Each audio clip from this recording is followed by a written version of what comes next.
అన్నయ్య నీకు ఎంత పనున్నా ఒక్కరోజు భటుల్ని పంపించు, నువ్వు మాత్రం భోజనానికి నా ఇంటికి రా, ప్రేమతో నేను వండి పెడతానంది యమున. మన్నించి యమధర్మరాజు కార్తీక మాసంలో శుక్లపక్షంలో విధియ తిథి నాడు యమున ఇంటికి భోజనానికి వెళ్ళాడు. ఏం చెయ్యాలి అన్నయ్య వస్తే?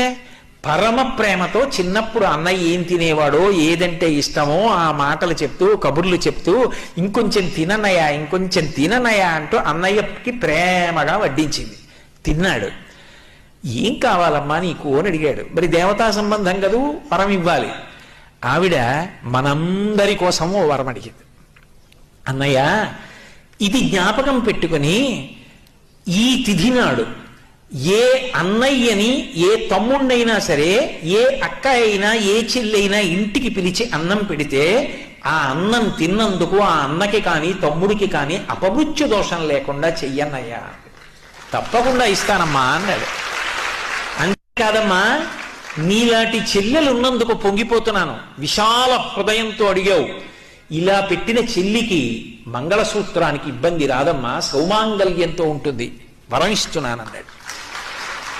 యజ్ఞం చేయమన్నారా యాగం చేయమన్నారా? ఏడాదికొక్కసారి భగినీహస్త భోజనమని తోడ పుట్టిన